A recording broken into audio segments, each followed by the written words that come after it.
이스라엘은 각 성에서 지파를 따라서 재판장과 지도자들을 두어야 했습니다. 또 이들은 공의로 백성들을 재판해야 했습니다. 하나님께서는 이 재판장에게 권위를 부여하여서 하나님의 정의와 공의를 세우길 원하신 것입니다. 그래서 오늘 본문에서는 왕에 관한 규례가 이어서 언급됩니다. 먼저 한 가지 짚고 넘어가야 할 점은 이스라엘 백성들의 요구, 즉 왕을 세워야 하겠다는 생각들을 어떻게 평가해야 하느냐입니다. 문맥상 하나님께서 적극적으로 왕을 세우는 것을 요구하지는 않으시고 허용하심을 알 수가 있습니다. 왜냐하면 14절의 내용은 우리 위에 왕을 세워야겠다는 생각이 나거든, 이렇게 미래에 관한 조건절이기 때문입니다. 그렇다고 왕 자체에 대한 생각이 그릇되다고 주장할 필요도 없습니다. 이미 잘 아시는 개념, 하나님의 형상이라는 개념 안에 하나님의 지상의 대리 통치자라는 뜻을 지니고 있기 때문입니다. 그래서 다만 하나님께서는 힘과 권력을 가지고 백성들 위에 군림하며 불의하게 통치하는 왕을 경계하시는 겁니다. 왕을 세우는 것을 허용하신 하나님은 먼저 왕의 자격에 관하여서 말씀을 하십니다. 왕을 세울 때 가장 중요한 기준은 반드시 하나님 여호와께서 택하신 자여야 하며 또 내 형제 중에서 한 사람이어야 된다는 겁니다. 이 말은 사람의 힘이나 사람의 뜻에 따라 임의로 왕을 세우지 말라는 겁니다. 하나님께서 왕의 권위를 주신 자를 세워야지 자기들 임의대로 왕을 세울 때 문제가 야기된다는 겁니다. 또한 왕을 세우는 자격 중에 하나는 내 형제 중에서 한 사람을 세우는 건데, 이 말은 비록 어떤 자가 왕으로 세워졌다 치더라도 이 왕은 이스라엘 백성의 형제라는 겁니다. 15절에 보면 그러니까 이스라엘 형제 중에서 한 사람을 이렇게 이야기를 합니다. 따라서 왕의 권위를 지닌 자라 하더라도 함부로 백성들을 압제하거나 무시해서는 안 된다는 겁니다. 이 백성들은 형제이기 때문입니다. 또 왕은 형제 중에서 한 사람이기 때문입니다. 마지막으로 왕의 자격 중 한 가지는 내 형제 아닌 타국인을 내 위에 세우지 말라는 겁니다. 이 규례는 차별대우 규례가 아닙니다. 이 규례는 왕이신 하나님의 통치를 받는 이스라엘 백성들이 다른 신을 섬기는 타국인을 왕으로 세울 때 나타날 수 있는 배교와 우상 숭배를 경계하고자 함입니다. 이스라엘 백성들은 오직 동일한 하나님만 섬기는 형제 중에서 세워진 왕의 다스림을 받는 자들입니다.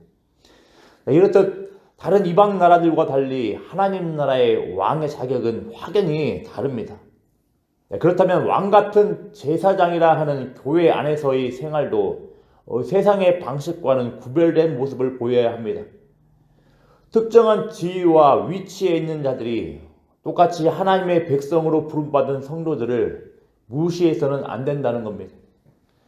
자기 자신도 하나님의 백성이며 또 성도들도 마찬가지로 하나님의 백성입니다. 또 동시에 교회 안의 특정 지위 위치는 그냥 사람에 의하여서 세워진 것이 아니라 하나님으로부터 비롯되었기 때문에 권위에 순종하여 몸된 교회를 세워가야 되는 겁니다. 그래서 서로 간의 형제임을 의식을 하면서 하나님께 세우신 권위에 겸손히 인정하면서 순종하는 것이 필요한 겁니다. 16절, 17절 말씀은 왕으로 세워진 자가 경계해야 할 규례입니다. 왕은 병마를 많이 두지 말아야 하며 아내를 많이 두지 말아야 합니다. 또 은금을 많이 쌓지 말라고 이야기를 합니다. 사실 이런 규례들은 세상의 정치, 외교, 군사적 지혜에서 벗어나는 길입니다. 세상의 정치, 외교, 군사적 행동들이 사실 이것들과 짝지어 연결되었을 때는 성공의 길로 비춰주는 경우가 많습니다. 그런데 하나님께서는 왕으로 세워진 자에게 이런 것들을 금하라고 말씀하시는 겁니다. 왜이겠습니까? 병마를 많이 얻는 자는 병마를 많이 얻는 자는 병마의 질과 양이 좋은 애굽으로 돌아가는 것인데, 이 자체로 하나님을 등지며 이들을 구속하신 하나님을 등지는 것이며 또 세상의 노예로 돌아가는 행위이기 때문입니다. 또 아내를 많이 둠으로써 다른 신들을 섬기는 유혹이 왕실에, 이스라엘에 들어오기 때문입니다. 또 은금을 많이 쌓는다는 것은 권력 유지, 또 권력 과시와 관련되어 있는 바, 결국 힘과 권력의 원천이 돈에 있음을 인정하는 행위인 겁니다. 정치적, 외교적, 군사적 성공을 위하여서 이방 민족들은 어떤 병마와 아내와 은금 등을 쫓았습니다. 그것들을 추구했습니다. 하지만 이스라엘은 사람의 방식, 세상의 방식이 아닌 하나님의 방식을 따라야 했습니다. 이 말씀을 성공에 관한 우리의 생각과 가치관에 한번 대입시켜 봐야 합니다. 왕같은 제사장으로 부름받은 교회의 진정한 힘, 권력은 누구에게 있습니까? 하나님에게만 있는 겁니다. 세상의 방법을 따라가는 것이 합리적이고 그럴싸해 보일 수 있겠지만, 그런 방법들은 서서히 교회를 무너뜨리고 병들게 하는 겁니다. 하나님이 우리의 진정한 힘이 되시는 겁니다. 오직 하나님을 신뢰하며 하나님의 방법대로 교회를 세워가며 우리 자신들을 세워가는 은혜가 있기를 기도합니다. 18절부터 20절에서는 반대로, 앞서 있는 내용과 반대로 왕이 가장 힘써야 할 일이 그러면 무엇인지 가르쳐 줍니다. 그 규례의 핵심은, 왕위에 오른 자는 평생의 말씀을 곁에 두고 읽고 또 여호와 하나님을 경외하기를 배우고 순종하는 데 힘써야 한다는 겁니다. 그럴 때 군림하지 않는 겸손한 왕이 되는 것이고 바른 통치를 하게 되는 겁니다. 그럴 때 왕위에 있는 날이 장구한다고 이야기를 하는 겁니다. 마찬가지로 왕같은 제사장인 교회가 바로 설 수 있으려면 하나님의 말씀을 매일 가까이 하며 하나님 경외하기를 배워야 가야 합니다. 좋은 교회, 건강한 교회는 다른 데에 비결이 있는 게 아니라 말씀을 가까이 하며 또 바른 말씀을 선포하고 바른 말씀을 읽고 바른 말씀을 받아들이며 하나님의 통치를 받아가는 겁니다. 고대 근동에서는 왕위 계승이 이어질 때 중요한 문서, 중요한 책 등이 선대 왕으로부터 복사되어서 후대 왕으로부터 전해졌다고 합니다. 그리고 후대 왕은 이 중요한 문서를 곁에 두고 읽었다고 합니다. 그리고 마찬가지로 이 후대 왕 또한 또 왕위가 계승됐을 때 이제 다른 왕에게 이 중요한 문서를 복사해서 또 계승을 해주는 겁니다. 이런 패턴을 따라서 오늘 율법책의 등사본을 레위 사람 제사장 앞에서 책에 기록하여라는 것도 이런 패턴을 따라서 지금 반영된 겁니다. 이런 패턴을 따라서, 이런 형식을 따라서 이스라엘 왕도 대대로 중요한 문서, 곧 율법책을 전달해주고 계승해야 했습니다. 이것들은 왕들에게 필수 문서인 겁니다.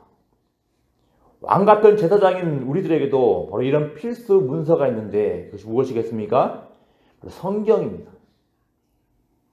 이 성경은 그저 선택사항이 아니라 필수 문서인 겁니다. 필수 책인 겁니다. 필수 말씀인 겁니다. 그래서 이것들을 늘 가까이며 읽고, 이것들 또 무엇보다도 바르게 읽고 또 바르게 선포되는 것에 추구할 때 왕같은 제사장이라 할 수 있는 교회가 바로 서가는 것입니다. 바라기는 이 바른 하나님의 말씀이 왕같은 제사장이라 부를 수 있는 우리 교회를 아름답게 견고하게 서가는 은혜가 있기를 기도합니다. 기도하겠습니다. 아버지 하나님, 저희들을 이 땅 가운데서 하나님을 대리하여서 이 세상을 아름답게 다스려가도록 부르신 대리 통치자로 불러주심에 참으로 감사를 드립니다. 하나님의 왕같은 제사장으로 불러주심에 참으로 감사를 드립니다. 아버지 하나님, 우리가 이 왕 같은 제사장의 역할들로 살아갈 터이인데, 우리가 왕 같은 제사장에게 주어진 그 하나님의 말씀을, 그 필수 말씀들을 늘 가까이 하며 읽고 묵상하며 배우기를 힘쓸 수 있도록 은혜 더하여 주시길 소망합니다. 아버지 하나님, 무엇보다도 열심히만 그치는 것으로 나가지 않게 하시고, 무엇보다도 우리 교회에서 하나님의 말씀이 바르게 선포되게 하여 주시옵시고, 또 성도들은 바르게 그 말씀들을 읽고 공부할 수 있도록 은혜를 하여 주시길 소망합니다. 그러함 우리 인하여서 왕같은 제사장으로 부름받은 우리 광주 영광교회가 아버지 하나님의 은혜를 따라서 건강하고 바르게 서갈 수 있도록 은혜를 하여 주시길 소망합니다. 그래서 이 세상 가운데에서 참으로 하나님의 능력으로 하나님의 은혜로 살아가는 공동체가 무엇인지를 밝히 보여주는 복된 은혜가 있을 수 있도록 은혜를 다하여 주시길 소망합니다. 더불어 아버지 하나님, 간절히 원하고 바라옵기는 왕같은 제사장으로 부름받은 우리 교회가 세상의 방식을 따라서, 세상의 원리를 따라서 따라가는 그런 그릇된 교회가 되지 않게 하시고, 비록 어리석게 보이고 합리적이지 않게 보인다 할지라도 하나님의 말씀의 원리를 따라서 하나님의 방법대로 우직하게 한 걸음 한 걸음 나아갈 수 있도록 은혜를 다하여 주시길 소망합니다. 그래야 할 때 하나님께서 세상은 이해할 수 없는 놀라운 복과 은혜를 주심을 우리의 삶을 통하여서 체험하며 경험할 수 있도록 하나님 도와주시옵소서. 감사를 드리며 예수님의 이름으로 기도드리옵나이다. 아멘.